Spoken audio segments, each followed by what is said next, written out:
சேனலை சப்ஸ்கிரைப் செய்யாதவங்க சேனலை சப்ஸ்கிரைப் செஞ்சுக்கிட்டு செய்திகளை தெரிந்து கொள்ளும்படி அன்புடன் கேட்டுக்கொள்கிறேன். வணக்கம். இன்றைய முக்கிய செய்திகள். ஏழை எளிய கிராமப்புற மாணவர்களின் உயர்கல்வி தேவையை நிறைவு செய்யும் பொருட்டு குறிப்பாக மாணவிகளுக்கு உயர்கல்வியில் சிறந்த வாய்ப்புகளை உருவாக்கி தருவதற்காக உயர்கல்வித்துறை சார்பில் கடலூர் மாவட்டம், பண்ருட்டி, நீலகிரி மாவட்டம், குன்னூர், திண்டுக்கல் மாவட்டம் போன்ற 11 புதிய அரசு கலை மற்றும் அறிவியல் கல்லூரிகளை முதலமைச்சர் மு.க. ஸ்டாலின் தொடங்கி வைத்தார். கோடை விடுமுறை முடிந்து ஜூன் 2ஆம் தேதி 1 முதல் 12ஆம் வகுப்பு வரை அனைத்து பள்ளிகளும் திறக்கப்படும் என பள்ளி கல்வித்துறை அறிவித்துள்ளது. மின்சார என்ஜின்களுக்கான அழகு போட்டி நடைபெற்ற நிலையில் ராயபுரம் மின்சார என்ஜின் பணிமனைக்கு முதல் பரிசு கிடைத்துள்ளது. அடையாறு ஆற்றை ஆக்கிரமித்து கட்டியிருக்கும் காசா கிராண்ட் மற்றும் மாதா பொறியியல் கல்லூரி கட்டிடங்களை இடிக்க தமிழக அரசுக்கு தயக்கம் ஏன் என மார்க்சிஸ்ட் கம்யூனிஸ்ட் கட்சியின் மாநில செயலாளர் பே. சண்முகம் கேள்வி எழுப்பியுள்ளார். தமிழக வெற்றி கழகத்தின் மேற்கு மண்டல பூத் கமிட்டி முகவர்கள் கருத்தரங்கம் கடந்த மாதம் கோவையில் நடைபெற்றது. அதைத் தொடர்ந்து வடக்கு மண்டலத்துக்குட்பட்ட மாவட்டங்களை ஒருங்கே இணைத்து 2ஆம் கட்ட பூத் கமிட்டி முகவர்கள் கருத்தரங்கம் நடத்த திட்டமிட்டிருக்கும் தமிழக வெற்றி கழக தலைவர் விஜய் அதற்கான இடம் தேர்வில் அக்கட்சியின் பொதுச் செயலாளர் புசி ஆனந்தை களமிறக்கிவிட்டிருக்கிறார். தற்போது முன்னணி நடிகராக அடுத்தடுத்த படங்களின் மூலம் கவனம் ஈர்த்து வருகிறார் நடிகர் சூரி. அவரது நடிப்பில் வெளியாகியிருக்கும் மாமன் திரைப்படமும் மக்களிடையே நல்ல வரவேற்பை பெற்றுள்ள நிலையில் உறவு சிக்கலை பேசும் இப்படத்தின் கதாசிரியரும் சூரியே என்பதும் தற்போது மாமன் படத்தின் வெற்றி குறித்து தனது சமூக வலைதள பக்கத்தில் நெகிழ்ச்சியுடன் குறிப்பிட்டுள்ளார். சென்னையில் முக்கிய சாலைகளில் இரவு நேரங்களில் இளைஞர்கள் பைக் ரேஸில் ஈடுபடும் சம்பவங்கள் அரங்கேறி வருகின்றன. சாலைகளில் பைக்கில் அதிவேகமாக செல்லும் இளைஞர்களால் விபத்துகளும் ஏற்பட்டு வருகின்றன. குறிப்பாக வார இறுதி நாட்களில் பைக் ரேஸில் ஈடுபடுகின்றனர். இந்த ரேஸ் தொடர்பாக இன்ஸ்டாகிராமில் இந்த நேரத்தில் இந்த இடத்தில் ரேஸ் நடப்பதாக ஸ்டோரி வைத்து அதை பார்த்து வரும் பலரும் ஒன்று கூடி நேரில் பங்கேற்கின்றனர். இந்நிலையில் சென்னையில் பைக் ரேஸில் ஈடுபட்ட 10 பேரை போலீசார் கைது செய்தனர். நிதி ஆயோக் கூட்டத்திற்கு செல்கிறேன் என சொல்லிவிட்டு சென்றார் முதலமைச்சர் மு.க. ஸ்டாலின். உங்களைப் போல கட்சி அலுவலகத்தை பார்க்க போகிறேன் என சொல்லிவிட்டு அமித்ஷா வீட்டுக்கு போனவர் அல்ல எங்கள் முதல்வர் என எடப்பாடி பழனிசாமிக்கு திமுக அமைப்பு செயலாளர் ஆர்.எஸ். பாரதி பதிலடி கொடுத்துள்ளார். தருமபுரி மாவட்டம் அருகே வழக்கிலிருந்து பிணையில் விடுவிக்க ரூபாய் 10,000 லஞ்சம் கேட்டு வாங்கிய தலைமை காவலர் கைது செய்யப்பட்டுள்ளார்.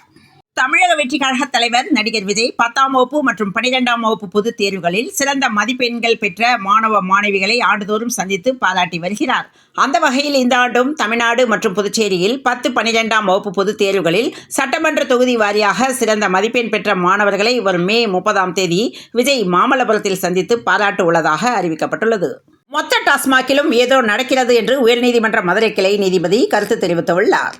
அன்று கலைஞர் கருணாநிதி சொன்னதை இன்றைய முதல்வர் ஸ்டாலின் ஏற்கணும் என்று சென்னையில் பவன் கல்யாண் பேசியுள்ளார். எதிர்க்கட்சி தலைவராக செயல்பட எத்தனையோ ஸ்கோப் இருக்க பயாஸ்கோப் காட்டிக் கொண்டிருக்கிறார் சூனாப்பானா எடப்பாடி பழனிசாமி என்றும், நிதி ஆயோக் கூட்டத்தை வைத்து எதிர்க்கட்சி தலைவர் செய்யும் சேஷ்டைகள் சினிமாவில் கூட கண்டிராத நகைச்சுவை காட்சிகள், அதனை தமிழ்நாடு அரசு மட்டுமல்ல தமிழ்நாட்டு மக்களும் ரசித்துக் கொண்டுதான் இருக்கிறார்கள் என்று ஆர்.எஸ். பாரதி விளக்கம் அளித்துள்ளார். பாஜக கூட்டணிக்கே இப்படி என்றால் இன்னும் நிறைய கட்சிகள் வரும், அப்போது என்ன செய்வார் ஸ்டாலின் என்று இபிஎஸ் கேள்வி எழுப்பியுள்ளார். சிறுக சிறுக பணத்தை சேர்த்து வைத்து ஏழை எளிய மற்றும் நடுத்தர மக்கள் தங்கத்தை வாங்கி வைக்கும் நிலையில் எளிய மக்களின் கடைசி புகலிடத்திற்கும் பூட்டு என்று ஒன்றிய நிதி அமைச்சருக்கு சு. வெங்கடேசன் எம்பி கடிதம் அனுப்பியுள்ளார்.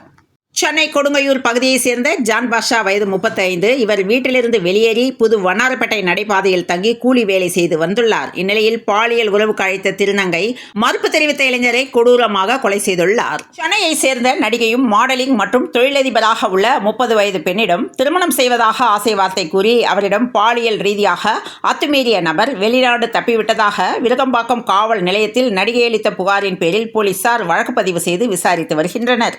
புதிய மணல் குவாரிகள் கூடாது என்றும் பழைய குவாரிகளை மூட வேண்டும் என்றும் அன்புமணி ராமதாஸ் கடிதம் அனுப்பியுள்ளார். நெல்லை மாவட்டம் அபிஷேகப்பட்டியில் மனோன்மணியம் சுந்தரனார் பல்கலைக்கழகம் செயல்பட்டு வருகிறது. சுமார் 800 ஏக்கர் பரப்பளவில் செயல்பட்டு வரும் இந்த பல்கலைக்கழகத்தின் கீழ் நெல்லை, தென்காசி, தூத்துக்குடி, கன்னியாகுமரி ஆகிய 4 மாவட்டங்களைச் சேர்ந்த 106 கல்லூரிகள் இயங்கி வருகிறது. இந்நிலையில் வினாத்தாள் கசிவு காரணமாக மனோன்மணியம் பல்கலைக்கழகத்தில் இன்று நடைபெற இருந்த தேர்வு ஒத்திவைக்கப்பட்டது. குப்பையிலிருந்து தங்கம் உருவாக்கும் இயந்திரத்தை மீரட்டில் தயாரித்து வருகிறோம், மிக விரைவில் அது பயன்பாட்டுக்கு வந்துவிடும் என்ற பாஜக அமைச்சரின் பேச்சுக்கு அகிலேஷ் கண்டனம் தெரிவித்துள்ளார்.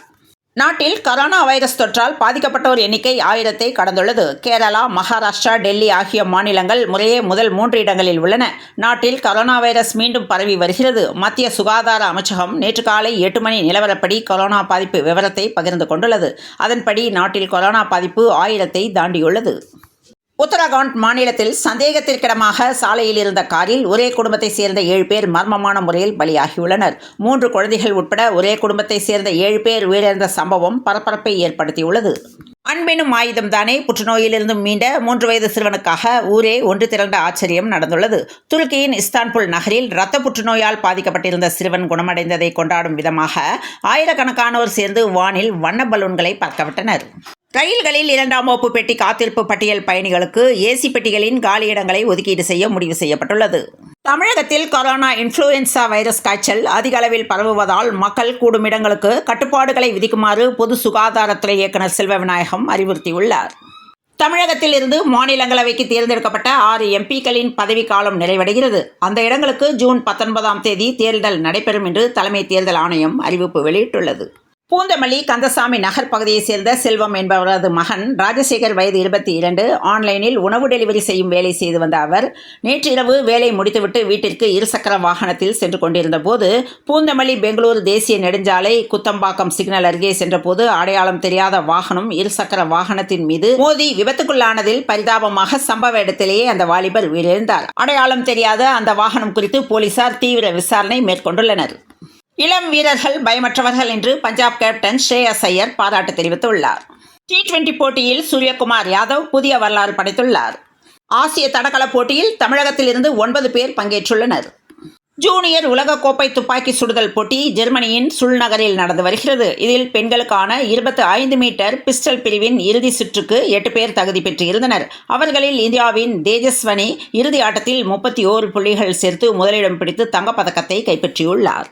சென்னையில் இன்று 22 கேரட் ஆபரண தங்கத்தின் விலை சவரனுக்கு ரூபாய் 360 உயர்ந்து ஒரு சவரன் 71,960 ரூபாய்க்கும், கிராமுக்கு ரூபாய் 45 உயர்ந்து ஒரு கிராம் 8,995 ரூபாய்க்கும் விற்பனையாகிறது. தென்மேற்கு பருவமழை தொடர்பாக பொது சுகாதாரத்துறை சார்பில் வழிகாட்டு நெறிமுறைகள் வெளியிடப்பட்டுள்ளது. அதன்படி வெள்ள அபாய பகுதிகளில் கர்ப்பிணிகளை பிரசவ தேதிக்கு முன்பே மருத்துவமனையில் அனுமதிக்க வேண்டும் என்றும், மருத்துவமனைகளில் சுகாதார பணியாளர்கள் 24 மணி நேரமும் பணிபுரிவதை உறுதி செய்ய வேண்டும் என்றும், மின்தடை ஏற்பட்டால் மருத்துவமனைகளில் ஜெனரேட்டர் மூலம் மின்சாரம் வழங்குவதை உறுதி செய்ய வேண்டும் எனவும் தெரிவிக்கப்பட்டுள்ளது. கோவை மாவட்டத்தில் மழையால் சாலைகள் வடிகால்கள் சேதமடைந்த நிலையில் உடனே சீரமைக்க வேண்டுமென SP வேலுமணி மனு கொடுத்துள்ளார். குற்றால அருவிகளில் 3வது நாளாக சுற்றுலா பயணிகள் குளிக்க தடை விதிக்கப்பட்டுள்ளது. கோவையில் வெளுத்து வாங்கும் கனமழை காரணமாக சூறாவளி காற்றுக்கு வீட்டின் மேற்கூரை சேதமடைந்துள்ளது. தமிழக கேரள எல்லையில் அமைந்துள்ள மாவட்டங்களில் இன்று பலத்த மழை பெய்யக்கூடும் என சென்னை மண்டல வானிலை ஆய்வு மையம் எச்சரிக்கை விடுத்துள்ளது. மேற்கு வங்கக்கடலில் குறைந்த காற்றழுத்த தாழ்வு பகுதி உருவாகியுள்ளது.